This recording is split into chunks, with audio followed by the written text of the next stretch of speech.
videotape, primo. Eh, Gracias por estar aquí. Un honor conocer tu historia y hablar contigo.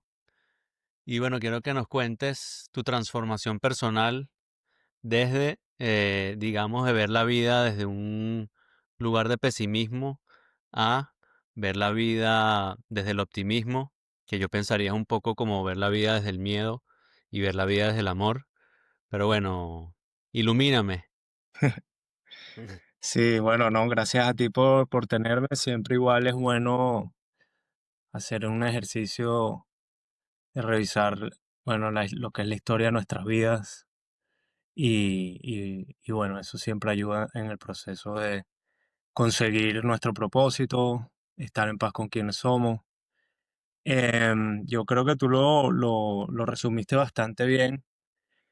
Yo creo que mi historia es una historia más bien de cómo el miedo puede en ocasiones resultar, o cómo uno confronta el miedo puede resultar a veces en algo súper positivo o en algo súper negativo. Y precisamente si tú te enfrentas al miedo desde digamos, de una posición un poco vulnerable, una situación donde, digamos, en vez de reconocer que el miedo es parte natural de la vida, se transforma como en tu enemigo y en algo que debes evitar a toda costa, pues empiezas a ver la vida precisamente desde un punto de vista un poco negativo, en donde la mayoría de las cosas son cosas que pueden pasar y que te pueden afectar negativamente a ti, y empiezas a dejar de ver las posibilidades para enfocarte solamente en, digamos, las cosas, digamos, que no te van a ayudar para nada o que de alguna manera te afectan negativamente. Esa es un poco mi historia. Y bueno, básicamente, ¿por qué el miedo es mi historia? Bueno, yo creo que como la historia de cualquier persona, tiene sus raíces en nuestros padres, en cuáles fueron sus historias, en sus padres en sí, nuestros abuelos y cuáles fueron sus historias. Y de alguna manera, cada historia que se desenvuelve cuando nacen y mueren, pues se va transmitiendo a los hijos en la crianza y como una mezcla, obviamente, de un montón de cosas en el exterior que van influenciando cómo van avanzando en esa historia. Y en mi caso, pues mis dos padres, mi mamá es una persona muy brillante, una persona con una mente extremadamente analítica, racional, muy capaz, de aprendizaje extremadamente rápido.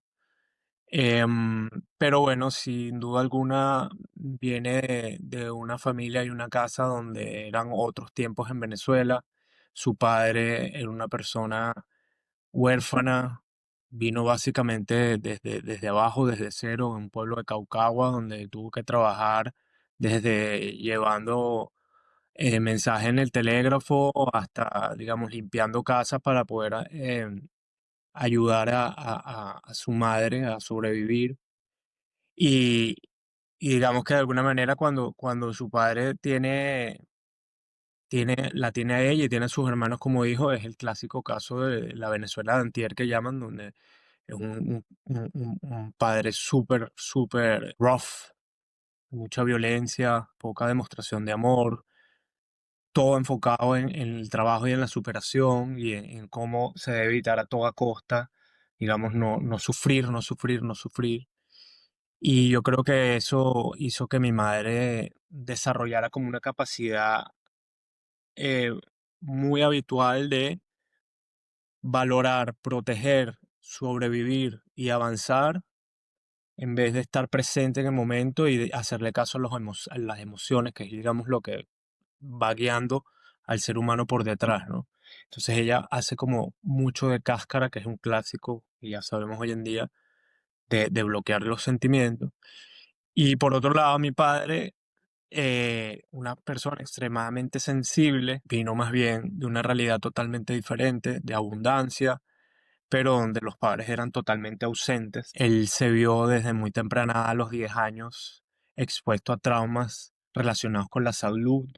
A los 10 años sufrió o sufría de asma en ese momento algo que era súper desconocido, las causas y las razones y cómo evitarlo. Lo mandaron a un internado en Suiza por 3 años solo, íngrimo y solo. La institución allá le metía mucho miedo sobre lo que le podría pasar si esto no se cuidaba. Y yo creo que él creció siendo una persona que por un lado su relación con la salud y el miedo era, o su relación con el miedo era mucho relacionado a la salud, miedo a enfermarse, el miedo a volver a sufrir algo parecido en donde por un tema de salud sus seres queridos, digamos, no fueran a estar ahí para él. Y por otro lado, bueno, también creció como una persona muy introspectiva, muy hacia adentro, eh, muy ansiosa, donde, digamos, poco tenía que, o sea, poco, poco tenía que demostrar, digamos, a sus seres queridos, porque estaba totalmente metido en su historia todos los días de tratar de superarse, ¿no? Entonces, la mezcla de esta pareja desde muy temprana edad también, digamos que afecta o afectó a mi manera de ver el miedo, porque por un lado yo tengo una mamá extremadamente alerta y esa era su manera de criarnos, cuidado con todo. No puedes ir para allá, que venden droga en el kiosco y entonces la droga te la inyectan y ni te das cuenta. Si vas a montar bicicleta, no puedes ir a montar bicicleta a la montaña porque se murió un señor hace una semana. O sea, todo giraba en torno al miedo. Además, en Venezuela, que sabemos que es una ciudad bastante, bastante peculiar y en el momento que nosotros vimos, a lo mejor era otra Venezuela, pero no deja de ser bastante peligrosa. Y por el otro lado, mi papá demostrándome lo que es el miedo un poco más profundo, el miedo visto desde los sentimientos, por ejemplo, el miedo a estar solo. Él lo vivió mucho porque vivía aislado, él solo básicamente. El miedo a enfermarse, el miedo digamos, a enfermarse de gravedad. Y bueno, mi papá murió cuando yo, o sea, se enfermó de cáncer cuando yo tenía 15 años, justamente cuando yo estaba en una transición, este, digamos, entrando a la adolescencia. Yo pienso que yo empecé ese proceso un poco tarde. Y bueno, mi papá se enfermó a los 15 años con un diagnóstico bastante fuerte, que logró sobrevivir, digamos, ¿sabe? Por diferentes circunstancias de la vida, pero bueno, al final se terminó muriendo cuando tenía 22. Y bueno, en esa fase de 15 a 22 años, que es cuando yo empiezo un proceso de madurez hacia la adolescencia, y como te digo, soy una persona extremadamente sensible, yo creo que estas dos visiones, tanto la de mi mamá, de mi papá, se mezclaron y dejaron impreso en mi subconsciente, una manera de ver la vida como bastante terrorífica. Y sí, y yo creo que, de hecho, hablando con mi mamá, con mis hermanos, con amigos inclusive, tú puedes ver en videos y fotos míos un antes y un después de esos eventos, pues. O sea, yo era una persona cuando tenía 10 11 años y después me fui transformando en otra a medida que fui madurando. Y bueno, yo creo que gracias a que soy una persona bastante curiosa, y en ese proceso de maduración, después de que mi papá muere, eh, sí me interesó un poco lo que es la introspección, aunque no lo compartía con nadie directamente, sí me hacía preguntas cada vez que yo me veía en una situación donde el resultado no era el que yo quería. Una relación con una novia, me pasó también con mi primer emprendimiento. Em, Te vas encontrando situaciones en la vida que digamos, tienes expectativas o quieres lograr algo en tu camino mental de lo que tú crees que es ser exitoso o lo que tú crees que es ser feliz, y estas situaciones te van, digamos, demostrando que no era lo que quería, y es normal para el ser humano empezar a hacer preguntas, y yo empecé, yo creo que ese proceso de introspección bastante temprano por este evento de mi padre, y ahí es donde yo empecé, digamos, este camino de introspección bueno, que después de muchos años, y ahorita tenemos ya 42, he descubierto que es precisamente el propósito de la vida, pues el camino hacia la felicidad o vivir la felicidad, que tampoco la podemos vivir todos los días, es imposible. es precisamente llegar a conocerte tan profundamente y verte en el espejo y aceptarte como eres. Y en el momento que eso pasa, es como si te quitaras unos lentes y el mundo lo ves totalmente diferente. Los trabajos que quieres hacer los haces, la gente con la que te quieres relacionar te relaciona. Y no es que nada cambió, sino es precisamente que antes no te conocías, antes no estabas en ese camino de conocerte a ti mismo o de vivirte y aceptarte a ti mismo. Y bueno, de eso se trata la vida. Pues me di cuenta que de eso se trata la vida.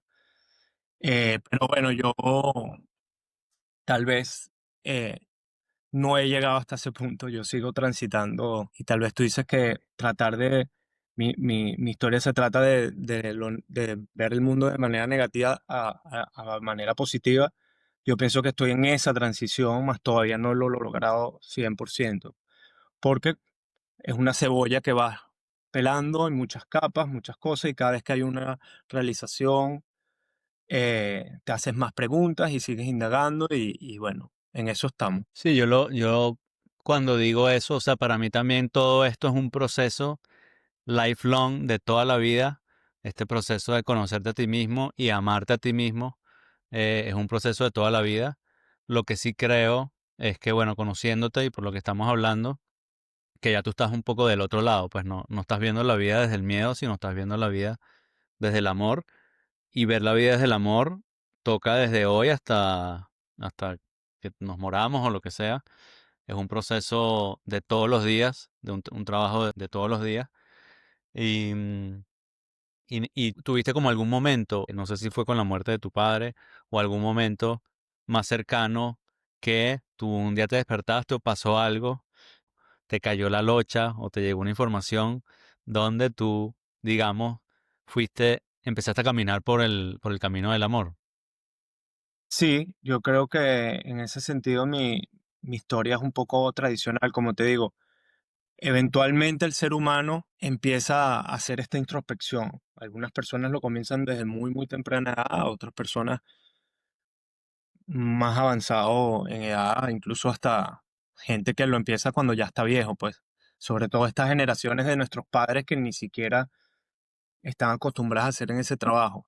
Yo creo que en mi caso fue una combinación de dos cosas. La primera es que, como te expliqué, era un poco curioso y yo creo que empecé temprano el camino de la introspección, pero precisamente como tenía esta manera de ver el mundo como terrorífica, muy escéptica, era una persona muy terca, entonces me hacía preguntas, creo que llegaba a una realización y entonces, pero no lo quería conversar con nadie, no quería ir a una terapia, a un psicólogo, a que me guiara, no quería ayuda de nadie.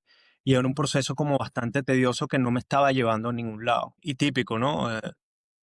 Había una situación, por ejemplo, un emprendimiento que no salió, hacía una introspección y yo mismo llegaba a una conclusión, pero realmente no estaba dando con la conclusión que era, no estaba haciendo el trabajo como era, pero yo decía que sí, seguía avanzando y eso me llevaba a repetir patrones y cosas, ¿no? Cuando tú acumulas esto por muchos años, lo que me pasó a mí es que son eventos que realmente te los sientes como muy negativos o eventos que, digamos, te llenan de miedo o te ponen incluso a pensar que tu vida corre peligro. Y es cuando esta introspección cambia a nivel o digamos, sube de nivel y ya lo piensas como que, wow, esto es algo a lo que realmente le tengo que prestar atención, pues. O sea, ¿cuál es la raíz de este evento y por qué pasó y por qué mi personalidad, mi historia familiar tiene que ver con esto, pues? Y eso me pasó a mí. Yo sufrí ataques de pánico a avanzada edad, pues yo hoy tengo aquí en España 8 años, eso fue en el 2018 que yo sufrí mi primer ataque de pánico. Okay. Ahorita te puedo contar un poco de esa historia, pero básicamente con este ataque de pánico yo me di cuenta que ya yo vivía ansioso a lo largo de toda mi vida y esa ansiedad se había presentado en diferentes momentos de mi vida antes, solo que de una manera no tan grave. Y yo no le había prestado atención precisamente porque el trabajo de introspección que yo pensaba que estaba haciendo no era lo suficientemente profundo. Y el ataque de pánico fue completamente relacionado a la salud. Es como te digo, o sea, yo vivo ya, mi madre y mi padre, mi relación con el miedo es una relación de supervivencia. del cerebro reptil, que llaman muchos psicólogos, les encanta usar este término, pero es como que modo alerta, modo precaución, evitar situaciones de alto riesgo. Y por otro lado, el miedo un poco más profundo y más a largo plazo de que no me pasara a mí lo que le pasó a mi padre, de no sentirme como se sentía él con respecto a la enfermedad, de tratar, digamos, de mi vida sentimental, hacerlo de una mejor manera para no terminar en ese escenario y no repetir sus pasos, ¿no? Y ese evento del 2018, básicamente yo estaba trabajando solo en mi computadora, estaba en una empresa que estábamos formando aquí en España y no fue nada del otro mundo, incluso habían otras 4 personas al lado mío, ellos creo que ni se dieron cuenta, pero yo tuve una sensación como entre el estómago y el corazón, es muy difícil de describirlo, pero es como un gas que nunca salió hacia la boca en ningún lado. A veces todavía me pasa. Y me pareció tan extraño, tan raro, tan fuera de lugar, se sintió como un latido del corazón totalmente diferente. Y en cuestión de 2 segundos, mi cerebro dijo, este es un infarto, es obvio que es un infarto, pues. Me paré todo nervioso, fui a donde estaba el agua, tomé agua, eh, y fue como progresivamente poniéndome más nervioso. Y lo que pasó después, al cabo de 2 minutos, fue que, tal cual como te digo, la mente de mi madre, yo pensé, mira, si te está dando un infarto, si tienes algún chance de sobrevivir, no es aquí en la oficina, pues. No te puedes quedar aquí esperando a ver si es un infarto o que fue ese, ¿sabes? Que si fue un latido raro, no, si tú tienes un chance de sobrevivir, es obvio que lo mejor es que te agarren frente al hospital y ahí te caes en el piso y te agarren, pues. Y salí corriendo, estábamos como en un primer piso, bajé las escaleras y salí corriendo como un loco en la calle. La verdad es que pensándolo después era como si tuvieran unas drogas demasiado fuertes.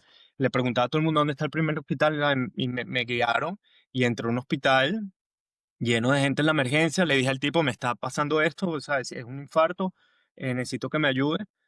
Y bueno, me atendieron ahí rápidamente, me hicieron un electrocardiograma, me hicieron un examen físico y la persona efectivamente pensó que estaba totalmente drogado. Pues me dijo, estás perfecto, o sea, tu corazón está perfecto, tienes las pulsaciones demasiado altas, ¿qué te tomaste? Mm. Eh, y yo, bueno, no me tomé nada, o sea, ¿estás seguro? Pero bueno, y es como que donde empieza todo, pues empieza el cambio en mi cabeza de decir, esto realmente es algo que le tengo que prestar atención. Es obvio que si esto fue un ataque de pánico, esto es totalmente mental y yo no puedo ver lo que hay en mi subconsciente, pero lo que hay en mi subconsciente es una historia totalmente negativa que yo tengo que entender para poderla transformar. Y desde ese entonces hasta ahorita es lo que he hecho y lo que me dedico al día a día, pues. Y Nombraste dos cosas ahí que me llaman la atención.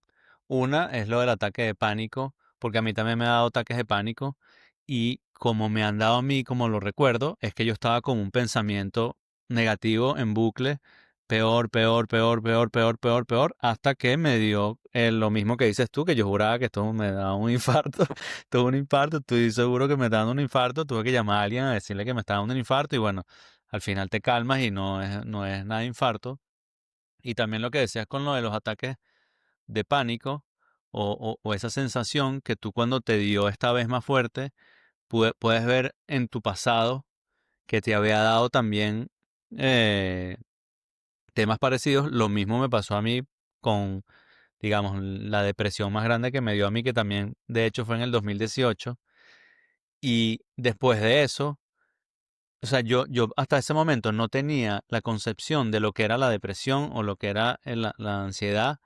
Yo capaz había escuchado la palabra, pero y después de que me pasó eso y me dijeron, bueno, tú estás deprimido, yo igual que tú pude ver al pasado y pude ver otros momentos. Ah, esto es lo que tenía yo en ese momento. Yo estaba deprimido en ese momento que estaba viendo para el piso y no quería nada con la vida. Ah, este momento, este momento. Pude ver otros 3 o 4 momentos donde yo había estado deprimido y simplemente yo había seguido viviendo, no he hablado con nadie, ni bueno, lo mismo lo dices tú, como que tú tampoco hablabas con nadie, nosotros entre los amigos, digamos, nadie hablaba nada con nadie.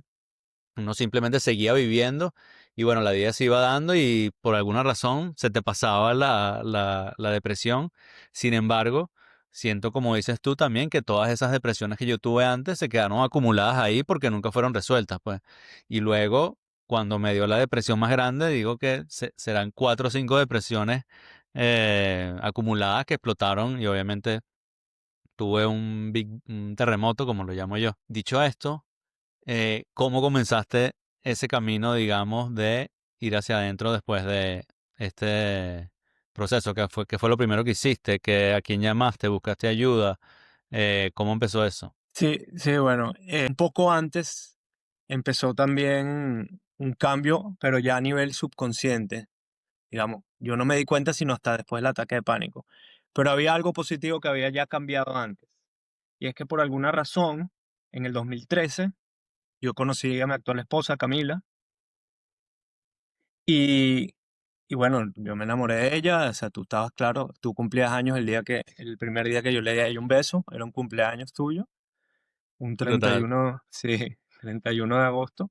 Y cuando yo comencé a salir con Camila, Camila, digamos, tenía una realidad completamente diferente, pues. O sea, yo estaba en pañales con esto de la introspección. Camila tenía un PhD, pues. Toda su historia familiar giraba en torno a esto, pues. Su relación con su madre era una persona que tiene mucho trabajo de introspección encima, entrenada con terapeutas, ella es psicóloga, y todo giraba en torno a esto, pues. De hecho, al principio, cuando yo salía con ella, esto pues generaba para mí un rechazo, porque precisamente yo todavía vería la vida desde el miedo y como que no lo quería afrontar y como que pensaba que esto era totalmente inútil, que si yo me podía, si alguien se iba a ayudar era yo mismo y yo no necesitaba ayuda de nadie más. Y ella, de una manera, digamos, muy acertada, fue poco a poco mostrándome cosas, hablándome. Cada vez que ella tenía un problema, yo veía como que la manera como que ella me lo contaba me hacía entender que me lo contaba porque quería escuchar mi opinión, pero más que todo porque quería sentirse acompañada y me hacía pensar como que, wow, yo en qué momento yo hablaba con alguien así, de manera tan profunda, de cómo se siente. Entonces eso ya en sí generó un cambio. Lo que sí pasó después de ese primer ataque de pánico es que, ¿Te puedo interrumpir un segundito ahí? sí, Un libro que yo leí se llama las maneras de amar, las distintas maneras de amar, creo, no me acuerdo exactamente cómo se llama. Pero el libro decía que hay 3 tipos de personas en las relaciones. La persona segura, la persona ansiosa y la persona evasiva. Que obviamente la evasiva con la ansiosa es la peor tipo de relación porque uno se está echando para atrás y el otro lo está buscando y el otro, y el otro viene para acá. Yo he sido muy evasivo, digamos, en mis sí, relaciones. yo también. Y lo mejor que te puede pasar a un evasivo o a un ansioso es toparse con una persona positiva, una persona segura. Segura. Porque la persona segura cambia al ansioso y cambia al evasivo con su seguridad. Entonces, la persona evasiva y ansiosa puede llegar a convertirse segura gracias a que su pareja es segura. Pues no sé si es capaz el caso por lo que me estás comentando me recordó eso. Pues. Sí, como te digo, yo al principio no estaba al tanto de qué es lo que estaba pasando en mi subconsciente, pero todas estas cosas con Camila me fueron entrando en la cabeza. Y cuando a mí me dio la primera ataque de pánico, fíjate que ya yo sabía, primero estaba con ella y ya yo sabía que no era lo mismo, aunque reconocí que en el pasado me había pasado y que en el pasado había pasado por eventos de depresión que no los traté adecuadamente. Cuando yo lo hablo con Camila, en esa primera conversación que tengo con ella, pues mi mente estaba abierta a otras cosas y dijo, necesito ayuda. Y no se ayuda de ella. Entonces ella me dijo, búscate una terapeuta. Me buscó un psiquiatra que al principio me ayudó. Eh, Fue el principio de abrirme a que es un proceso que necesitas a las otras personas que se involucren para tú poder, digamos, llegar a avanzar. Y no solo personas externas a ti, sino incluso tus seres queridos. Después de todo esto, digamos, ya ahorita que han pasado tantos años, hay una de las conclusiones fundamentales que yo he sacado de todo este proceso, es que jamás podrías hacerlo solo. Tus seres queridos, tus amigos, las personas con quien trabajas, personas externas que te has encontrado, te ayudan en este proceso de introspección y tú lo que simplemente es que tienes que darte cuenta cuál es el rol y cuál es el aprendizaje que te están enseñando. Tú haces un negocio, un emprendimiento, no sale y tú reconoces que es por tu culpa, pero te das cuenta también cuando las otras personas involucradas te dicen las cosas en la cara y te dicen, Andrés, es que yo no puedo hacer negocio contigo, eres una persona extremadamente negativa, pesimista y no hay manera que eso salga así. Esa persona no lo sabe, pero me está ayudando en mi historia y probablemente Claro, yo en la de él de alguna manera. Pero ese fue el caso, pues llegué a esa realización que son las personas que están a tu alrededor son protagonistas también en el proceso de ayuda e introspección. Tal vez de las interacciones o de estas ayudas que tuve un año con una psiquiatra formalmente, incluso me mandó una medicación para la ansiedad, fue un proceso de un año, pero creo que con ella fue un proceso súper positivo porque yo pienso que la enseñanza máxima que saqué de ese proceso es como bajar la guardia. Ella, a través de la medicación, a través de la manera como me escuchaba y como me planteaba las cosas, sí cambió el switch en mi cerebro de decir, mira, si ya estás abierto y ya estás aquí es por algo, ahora termina de bajar la guardia y acepta que es esto para toda la vida y que esto no es algo que tú puedes solucionar de la noche a la mañana ni es un problema de matemáticas y que vas a tener que ahora ver la vida de esta manera. Y yo diría que eso me ayudó muchísimo. Más recientemente también, bueno, yo tengo una prima hermana que es muchísimo más joven que yo le llamo mi prima hermana sobrina hija. Ella también es psicóloga, una persona muy, muy brillante, y a diferencia tal vez de mi historia, en donde yo me doy de cuenta de esto ya tarde en la adultez y por las consecuencias negativas a través del ataque de pánico, pues ella es todo lo contrario, pues ella siempre estuvo de alguna manera atraída a todos estos temas de transformación, de crecimiento personal, eh, de cómo las diferentes religiones, los diferentes tipos de terapia abordan la ayuda a las personas. Entonces ella estaba inmersa en este mundo muchísimo y sabe muchísimo del tema y recientemente pues ha sido una ayuda fundamental también porque ya yo he avanzado y ahora ella me está, digamos, ayudando un poco a seguir el camino, digamos. ¿y cuál dirías que es con qué base, o sea, qué te está ayudando a conseguir, cuál es el objetivo que se han planteado, digamos, en qué estás trabajando?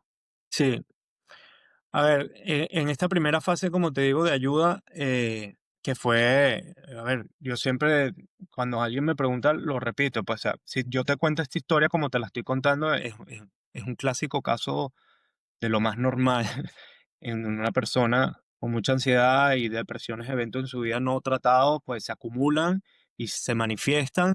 Y entonces es cuando esa persona se da cuenta que tiene que hacer un trabajo de introspección y ayudarse. Y esa primera ayuda digamos, con ese psiquiatra, lo que me hizo darme cuenta es como de, ok, este es el problema, es a largo plazo, pero era algo estrictamente de la mente. Y digamos, en ese proceso yo lo que me di cuenta es que sí, las personas o los seres humanos, lo que nos distinguió de los chimpancés, de los neandertales y los demás, y por eso somos los únicos que existimos aquí, es que somos personas de historias. Y somos personas de historias para afuera y para adentro. Y la realidad que nosotros vemos en el mundo o cómo nosotros percibimos la realidad, porque la realidad realmente no la podemos tocar, es simplemente, es una historia que nosotros nos estamos contando a nosotros mismos. Y yo entendí que en este proceso de transformación, por la historia de mis padres, de Mm. alguien negativo a alguien positivo, es una historia precisamente de enfrentarte al miedo desde un punto de vista de reconocer lo que el miedo significa en torno a oportunidad y de que yo todos los días debo trabajar en contarme a mí mismo lo positivo y lo bueno que puede ser el mundo y lo feliz que estoy con mi gente, con mis amigos y con mi trabajo, etcétera, etcétera, etcétera. Pero ciertamente me seguían pasando eventos y cosas que yo decía como que otra vez estoy repitiendo otra vez los patrones y esta segunda fase, donde también me dieron ataques de pánico, pero ya no era lo mismo que el 2018, ya sabía lo que eran, ya los podía controlar, ya no necesitaba medicación.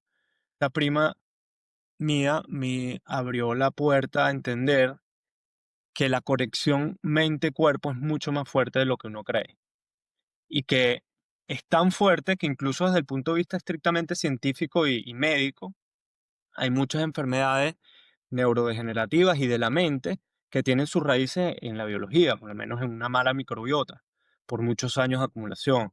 O como si ya tú tienes una enfermedad como una ansiedad específica o esquizofrenia o alguna enfermedad de este tipo, tu cuerpo en mal estado lo que hace es empeorar y que sea más difícil el proceso de sanarse.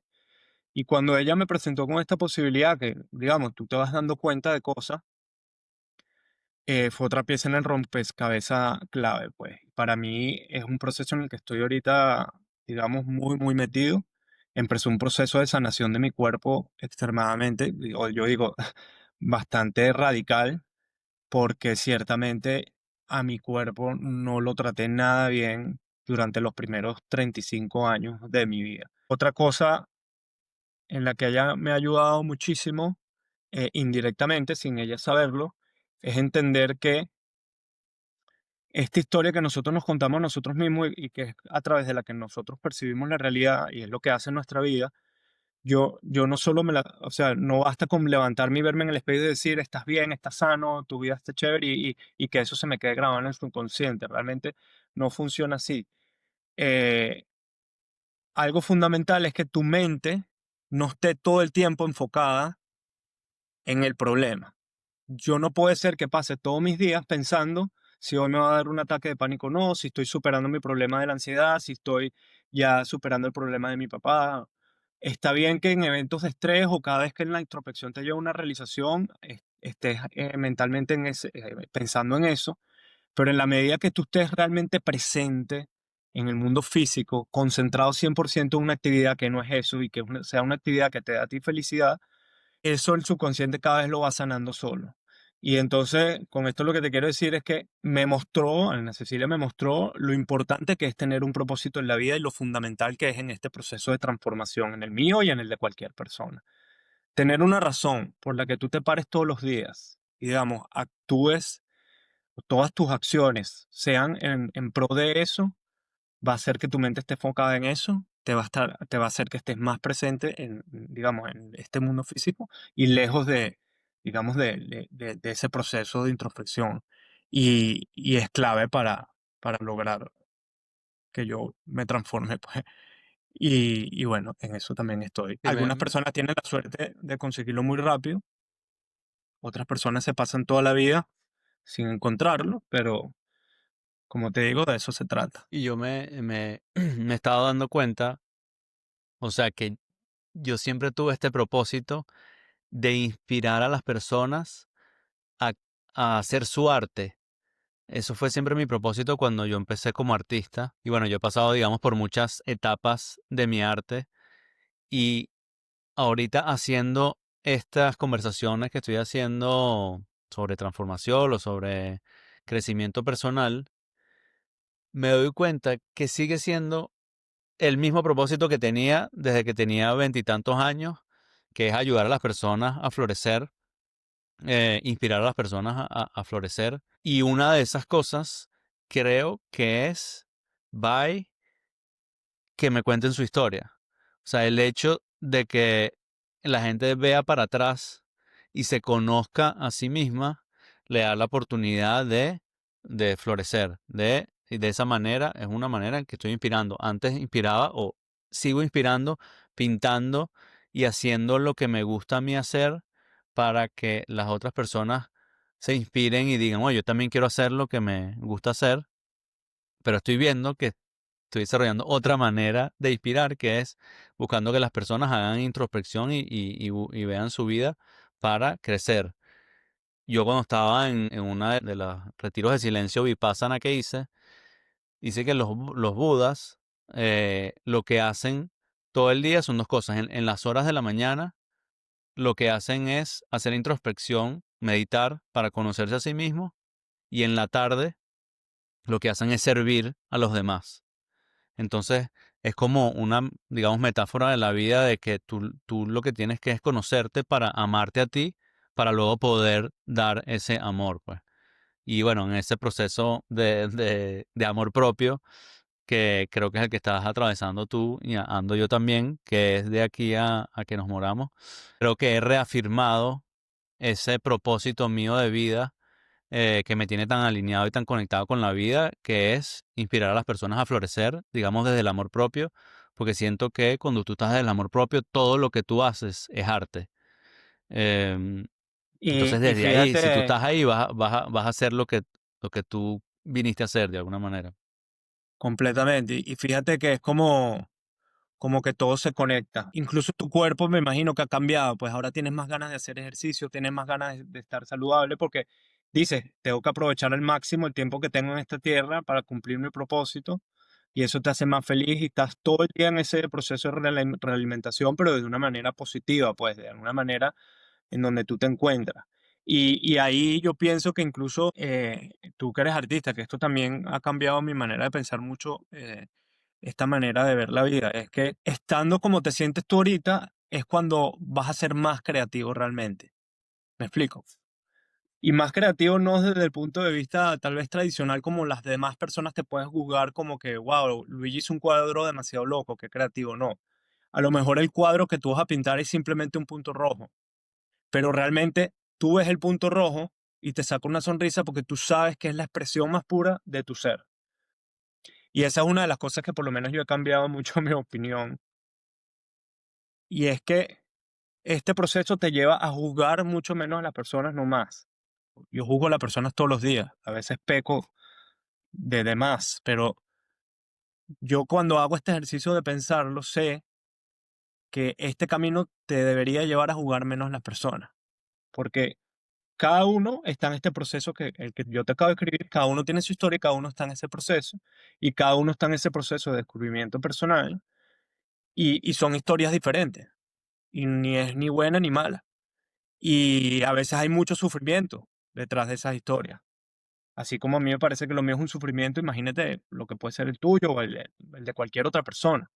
Entonces, claro, un artista, tú lo ves y típico, para que es un ejemplo claro y conciso de cómo yo he cambiado en este proceso y es, a lo mejor cuando yo tenía 20 años, me mostrabas la noticia de la persona que había puesto el plátano con un tape plomo en la pared, y lo vendió por tanto, y mi reacción inmediata hubiera sido juzgarlo, pensar que a lo mejor hay lavado de dinero, y eso no quiere decir que no sea verdad, tal vez eso pasó, pero ya ahora pienso como que, wow, y si en verdad es un artista y esa es su expresión máxima de su ser, o voy a ver un cuadro y me parece feo, pero digo, bueno, esa es su historia.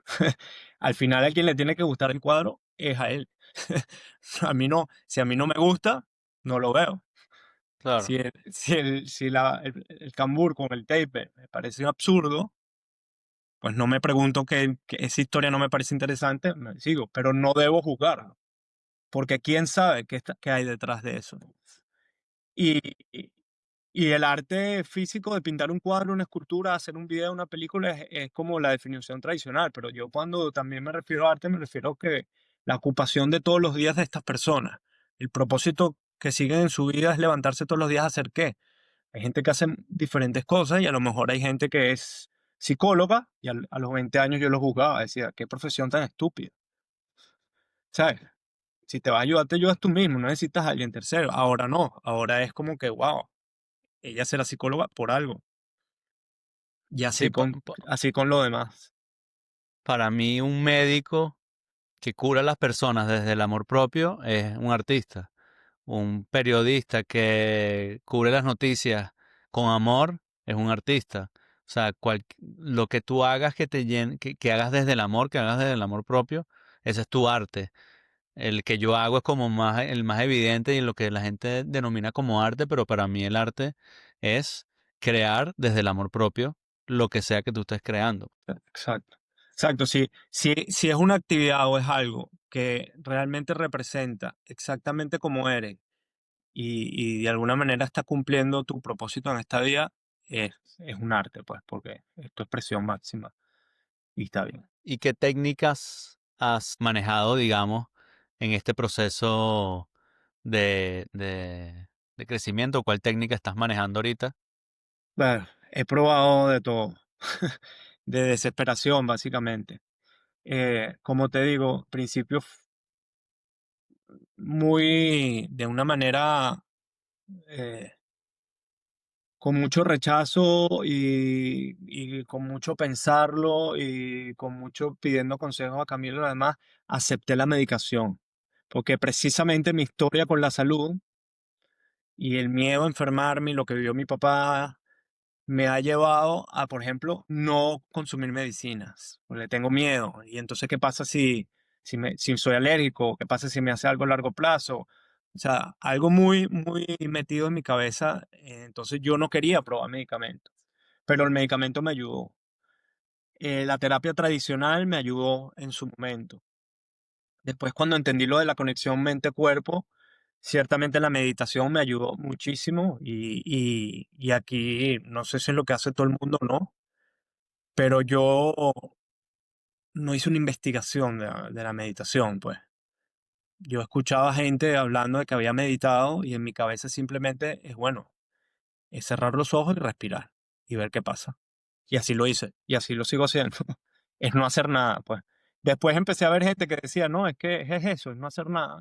No necesitas que nadie te guíe, no necesitas ser budista, no necesitas que una psicóloga te... no, eso todo es como artificial realmente.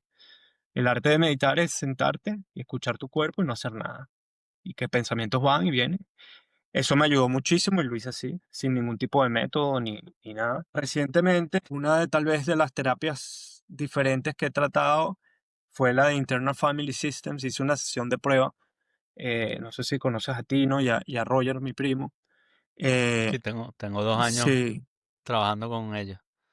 sí. Eh, Creo que esta es como recientemente, tal vez la técnica, no sé si llamarlo técnica, pero sin duda yo lo alguna llamaría técnica, sí. sin duda alguna es la técnica que creo que va a desencadenar mi próximo avance, pues. Yo creo que esto es lo que ya a lo largo de toda mi vida realmente me va a ayudar a salir de esto. Porque es una terapia precisamente muy centrada en el cuerpo-mente y entender que todos esos años acumulados de trauma, de ansiedad, de procesos no resueltos, de introspección no resuelta, de alguna manera se queda grabado en la memoria celular de todo el cuerpo y escuchar cuando hablas de estos temas, qué está pasando en tu cuerpo y ver y solventar el problema desde ahí, no solo desde la mente, creo que es de muchísima más ayuda, pues. Y eso me ha parecido también importante. No he Yo, tratado, digamos, psicodélicos, nada de eso. Como te digo, eso es un tema tal vez para un podcast entero, pero parte de mi proceso de salud del miedo y la hipocondria es, por ejemplo, el miedo a las drogas es muy fuerte.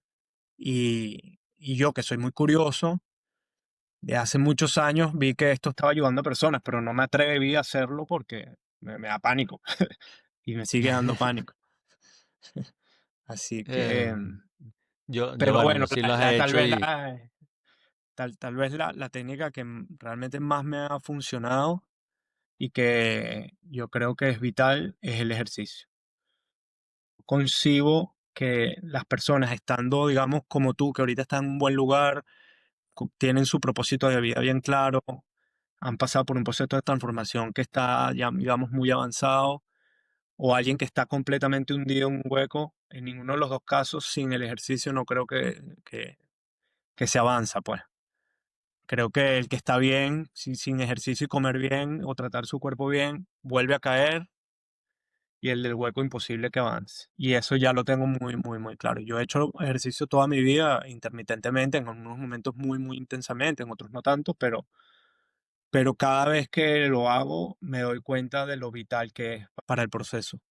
Tal vez la técnica más importante para mí. yo tengo también como más de 2 años ya haciendo IFS, Internal Family System, continuo, que acabas de mencionar, y me da curiosidad. ¿cuál es tu definición de Internal Family Systems, de IFS? ¿Cómo lo definirías?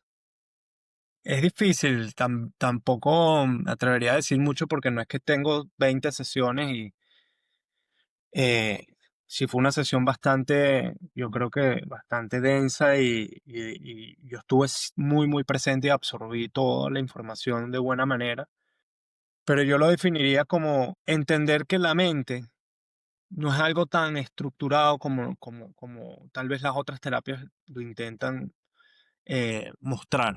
O sea, al final, eh, yo creo que la mente es algo muy, muy dinámico y que no está, o no es que no está, es que está 100% conectado al resto del cuerpo y la mente no la tenemos solo en el cerebro, sino en todas las células del cuerpo. Y cuando tú, digamos, o piensas en la mente desde esa perspectiva, tienes que saber que entonces puede ir cambiando dependiendo de la situación y dependiendo, digamos, de en lo que quieres poner tu energía. Cuando tú hablas, por ejemplo, de las relaciones amorosas, mi cuerpo y mi mente toman una forma, pero cuando yo hablo de mi relación con mis padres, también toman otra forma completamente diferente y se solapa un poco con mis relaciones amorosas, pero no tanto. Entonces son como varias partes que componen el todo y tratar de ver cómo esas partes se relacionan de la mejor manera, o cómo yo intencionalmente trato de que se relacionen de la mejor manera viéndolo integral cada vez que se me presente una situación. Si lograra eso, me imagino que es lo que se intenta con varias sesiones de terapia con ellos. Sin duda alguna, la armonía cuerpo-mente va a ser más fluida. Todas estas partes, las comunicaciones va a ser más fluidas. Y bueno, y verás, ves cambios, pues. Ves cambios, No, ves cómo la retroalimentación se va dando y tu mente va cambiando. te voy a decir mi interpretación del IFS, a ver si te ayuda, porque, bueno, lo que tú dices es muy claro. Digamos que yo siento que el IFS es una técnica que te ayuda como a organizarte y lo más básico es que uno no es como monolítico, no hay un solo Luigi, sino hay muchos Luigis, muchas partes de mí. Digamos que hay una que es el Luigi puro, digamos, yo digo que es el que está conectado con el universo, pero hay muchas otras partes de mí que vienen de traumas, sobre todo de cuando uno es chiquito y esas partes, digamos, se activan con distintas situaciones externas. Y por ejemplo, yo un día puedo agarrar una rechera y caerle a gritos a alguien, que ya lo hago mucho menos que antes, pero que antes lo hacía mucho, y no quiere decir que yo soy una persona arrecha, sino que hay una parte de mí que es arrecha. Y hay una parte de mí que es triste, y hay una parte de mí que es súper emocionada, y hay una parte de mí que es súper curiosa y tú no vives con todas esas partes y lo que uno hace con la terapia es ir a conociendo a todos esos Luigis que, como digo, vienen de traumas de chiquitos y lo que haces es sentarlos en una mesa y entender y empezar a reconocer cuando uno está actuando desde ese Luigi inseguro, por ejemplo, que le cuesta hablar con una tipa que le gusta y tú puedes decir, porque digamos que en esos momentos tú estás actuando desde la edad de ese trauma. Si a mí a los 12 años yo le dije a una chama que me gustaba y la chama me dijo que no, de repente ese es el trauma que se me queda y yo empiezo a afrontar, digamos, mi relación con las mujeres desde ese Luigi de 12 años, pues. Entonces, básicamente es una técnica que te ayuda a conocer todas estas partes que tienes tú para poder, en el momento de que esas partes se activen, pedirles permiso y decirle, mira, ya yo tengo 41 años, no tienes que hacer esto porque además que todas esas partes te están tratando de ayudar de a su manera, pero la rechera que agarras o la tristeza o la superemoción, todas esas partes están tratando de hacer bien por ti, lo que pasa es que lo están haciendo desde un lugar que no es el presente, no es el día de hoy. Y esto lo que siento que me ha dado es como muchísima empatía primero conmigo mismo, de no tratarme mal o hablarme mal a mí mismo, porque puedo entender, bueno, esto es una parte mía vamos a conocerla, vamos a ayudarla, no es que yo soy una mala persona. Y de la misma manera, con las personas que nos rodean, cuando una persona tiene un acto negativo o se le va la mano con una rechera uno puede empezar a verlo como que, bueno, eso es una parte de ella, él está actuando desde esa parte, y esa parte to cover, no es que esa persona es una persona mala tampoco, pues. Sí. Tiene que trabajar esa parte o ese trauma que tiene. Lo articulaste obviamente mucho mejor que yo. Yo lo que te diría es que, bueno, no necesariamente trauma. O sea, yo lo que pienso, o hasta ahora como yo lo veo, es que incluso es súper interesante porque hay varios científicos trabajando en esto. Como te digo, las células del cuerpo ya demuestran signos de que tienen memoria y que la memoria no es algo exclusivo de las neuronas, sino que están en las células de todo el cuerpo. Entonces, ya bien sea un trauma o algo más bien todo lo contrario, algo súper positivo. En la medida que nosotros pasamos de chiquitos a grandes, habían situaciones que ciertamente causaron un efecto en nosotros tan grande que se quedó almacenado como una reacción. Y no es que, o sea, ahí sí, yo lo veo así como una parte de ti. Y entonces, a lo mejor el Andrés, la relación con las relaciones amorosas con Andrés son principalmente guiadas por una situación y Andrés las afronta de esta manera. A lo mejor yo soy agresivo con las mujeres porque la primera reacción que tuve con alguna mujer fue muy positivo y fue algo muy bien recibido y se volvían locas por mí. Entonces, a lo mejor yo soy agresivo por la mujer. No digo que ese sea el caso, pero me explico. Eh, y lo que se trata es precisamente de tú reconocer cuando algo pasa, tener la, digamos, la visión de decir, ¿por qué pasó esto? O sea, ¿por qué yo estoy reaccionando así? ¿Por qué, digamos, está pasando esto que obviamente tiene que ver con algo que está grabado en la memoria de mi cuerpo de alguna manera? Y saber identificar qué fue eso que hace el trigger y precisamente cómo se comunica con las otras partes que llamas tú en todo, te va, digamos, a dar como, bueno, la mejor manera de actuar o la manera más real de actuar es como que, bueno, siendo tú y diciendo, mira, ok, reconozco que esto pasó por esto, yo no le voy a gritar a la persona, pues yo sé que eso fue algo que viene de cuando mi mamá me gritó, yo pensaba que así se hacían las cosas, pero ya yo sé que eso no se hace así, yo no soy esa persona y no le voy a gritar. Eh, sí, vamos a ver, yo espero poder seguir con ese proceso porque es una de las cosas que más me tiene, digamos, ahorita entusiasmado, pues. Oh, recomendadísimo. Y otra cosa que yo me he dado cuenta, yo también he tratado muchísimas técnicas, y lo que me he dado cuenta desde el IFS, la hipnosis, respiración circular, eh, psicodélico, diseño humano, la meditación vipassana, siento que todas es lo mismo, pero con diferentes nombres y diferentes, con obviamente algunas diferencias, pero todas están buscando lo mismo, y lo que consigo que todas están buscando es que tienes que conectarte con el cuerpo. Es conectarte con el cuerpo a través de la respiración y te metes por el cuerpo para poder conectarte con el subconsciente, que digamos que ahí es donde está toda la información que uno tiene que recibir y que uno tiene que interpretar, y ahí es donde uno empieza a conocerse para ultimadamente, a través de conociéndose, amarse, llegar a conocerse y a amarse, ese amor propio. Dicho esto, Y bueno, y influenciarlo, o sea, empezar a ver que ya te ves, ya te conoces con amor propio. Ahora tú puedes al subconsciente contarle la historia que tú quieres y empezar a vivir la realidad que tú quieres. Y es cuando tú te encuentras a personas que dicen, wow, o sea, yo quería esto y pasó. Esas personas que están, como dices tú, con un propósito de vida alineado, que están en este proceso ya todo conectado, terminan siendo las personas que con high agency, pues van teniendo la vida que quieren y van consiguiendo las cosas que quieren, porque están viviendo la historia que ellos quieren vivir. que está Pero conectada a quien ellos son, pues sí. que en su esencia, si no el universo no se los daría. Eh, pero soy totalmente de acuerdo contigo. Es un poco también la analogía con las religiones, ¿no? Yo creo que, no sé si te ha pasado a ti igual, pero nosotros pasamos un proceso donde nos presentan la religión de una manera, pasa por un momento totalmente ateo, algunos se quedan ateos, pero después de un tiempo de pensarlo mucho, te das cuenta que todas las religiones son exactamente iguales, pues.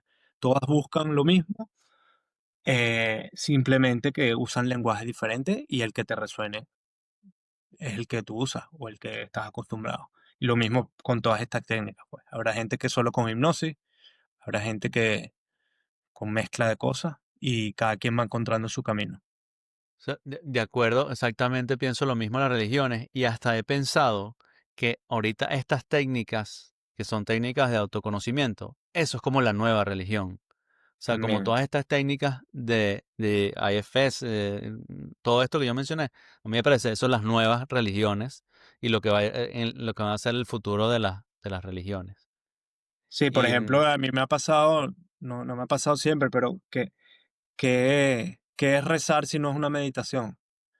Que es correcto, rezar un rosario y repetir el Ave María si no es una meditación. Es exactamente el mismo, estás buscando el mismo objetivo, ¿no? O sea, con el patrón de repetición, con los ojos cerrados, con la respiración, buscar calmarte y tratar de conectarte a algo más.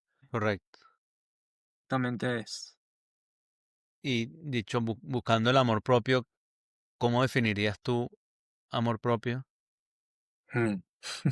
Está difícil, pero Te puedo tal decir la vez, mía, te puedo decir la mía a ver si te ok, despierta algo, porque tengas tiempo para pensar. Pero yo en el retiro de silencio que hice, una de las cosas que quería o que me puse como propósito era cultivar mi amor propio y yo juraba que al hacer mis 10 días en silencio, ya yo iba a salir como inyectado amor propio para toda la vida. Y la información que me llegó, digamos, el conocimiento que pude bajar de la fuente, es que el amor propio es el hecho de que yo haya ido a ese retiro de silencio, que yo esté buscando ese camino de superarme. El amor propio es dejar atrás malos hábitos, dejar de ver pornografía, que ya tengo como un año que no veo porno, dejar de tomar, dejar atrás esos hábitos negativos y sumar y mantener los hábitos positivos, hacer ejercicio, meditar, hacer terapia, pintar y hacer las cosas que me gustan. Entonces, siendo mi definición de amor propio es dejar de lado y ir dejando, soltando hábitos negativos e ir sumando y manteniendo hábitos positivos. sí, yo pensaría que más o menos igual, como que amor propio serían las ganas de levantarte todos los días de la cama con mucho entusiasmo de seguir buscando el camino de mejorarte y conseguir tu propósito, o si ya de alguna manera sientes que lo has conseguido de mantenerlo activo, pues eso es amor propio. Una visualización sería precisamente que si haces este trabajo de introspección a tal punto de profundidad que te encuentras tu esencia y te lo puedes visualizar como tú mismo, como un Andrés ahí, que lo veas y lo que te provoca es abrazarlo y mostrárselo a todo el mundo, sin pensar en lo que van a pensar, sino más bien pensando que les va a encantar. Y otra pregunta que siempre hago es, bueno, me has contado algunas cosas, pero a ver si tienes otra como más presente, es en qué has cambiado tu forma de pensar. Por lo menos una que dijiste que a mí también me pasó igualito, era que al principio yo creía demasiado en la religión, en la religión católica que nos enseñaron. Luego pasé a ateo completamente. Ahí cambié mi forma de pensar y luego volví a cambiar mi forma de pensar en que vuelvo a creer en algo, ya quizás no tanto desde la visión de la religión católica, sino algo más espiritual, que hay un Dios, una fuente, o sea, una fuente de energía, yo lo llamo la fuente, em, que has cambiado tú tu manera de pensar. Bueno, han sido tantas cosas. Yo creo que Eso es bueno. sí, sí, yo pienso que lo que más he cambiado, tal vez el cambio más profundo es precisamente lo que define mi historia, que es el rol del miedo en la vida de las personas. Y es una de las fuerzas más importantes para precisamente conseguir la felicidad o conseguir este camino de autoconocimiento, ayuda, a propósito y eventualmente felicidad. Porque básicamente el miedo nace digamos, de entender de que nosotros no controlamos esto donde estamos, no controlamos muchas cosas y nos da miedo precisamente, la falta de control nos da miedo porque sabemos que eso termina en la muerte, termina digamos, en no poder hacer las cosas que nos imaginamos nos iban a hacer felices. Y rechazar eso es precisamente meterte en una vida en donde no estás viviendo.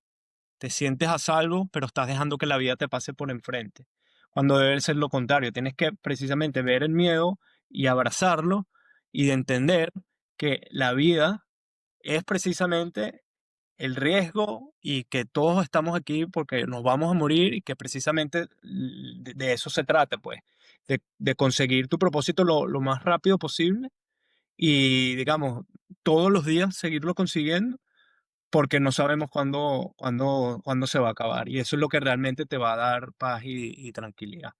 Yo pienso que eso es como el cambio fundamental. Bueno, obviamente he cambiado mi manera de pensar respecto a lo que es el rol de las personas en mi camino, pues desde un terapeuta hasta los seres queridos. Pienso que las relaciones humanas y precisamente las buenas relaciones humanas, una relación con tu pareja, una buena relación de amistad, tiene que estar basada en, digamos, en una conversación bastante profunda sobre lo que tú estás viviendo y lo que está viviendo la otra persona, contarse las historias mutuamente y eso es también como algo fundamental para ser feliz, pues, y que yo antes pensaba que eso estaba totalmente a un lado, pues. Brutal, me encanta. Y la última pregunta, ¿qué le recomendarías a los otros humanos, a esas personas que quieres? Algo que le recomendarías. Yo siempre recomiendo la meditación, pero ¿qué puede ser de tu lado? Yo le diría eh, que presten mucha atención a las historias que te estás contando a ti mismo. O sea, que en ese camino de introspección, ya esté avanzado o lento, entiendas que tú estás contándole una historia a tu subconsciente y él se retroalimenta de esto. Entonces hay que tener mucho cuidado con lo que le estás diciendo. En mi camino, yo contarle algo negativo solo me retroalimenta y me lleva hacia no poder hacer la transformación. Si yo estoy pendiente de lo que, con la información que consumo, lo que me digo el día a día, las técnicas que utilizo y trato de contarle a mi cabeza lo que quiero, pues eso se va a manifestar en ver la realidad que quiero. Entonces hay que prestarle mucha atención para bien y para mal. Y también les diría que precisamente embrace fear, pues que todo lo que hagan lo opuesto a lo que yo he hecho, que enfrenten el miedo, que busquen situaciones de riesgo, que busquen la diversidad y busquen, digamos, cosas nuevas todos los días es lo que te va a hacer decir como que, wow, yo sí he vivido. Y es independiente de la edad que tengas, pues. Incluso la percepción del tiempo, mostrado científicamente, se hace más lenta en ese sentido, pues. Si tú buscas todos los días algo nuevo, todos los días una vivencia nueva, todos los días enfrentas situaciones de riesgo, todos los días, digamos, piensas que estás afrontando las cosas no desde la monotonía, sino desde la diversidad, incluso tu percepción del tiempo cambia y se hace más lento. Espectacular, primo, muchísimas gracias. Disfruté mucho la conversación. Este, eso, qué bueno conversar contigo y conocer más tu historia. Gracias por iluminarme. Y bueno, que si las personas vieron este episodio, que le den ahí a subscribe, like y share para crecer la comunidad. Bueno, gracias a ti, primo, y también gracias por ser protagonista en mi historia, porque sabes que lo eres. Qué Y bueno. bueno, esperamos que sigamos. Gracias a ti por ser protagonista en el mío, en Ok. la mía. Vamos.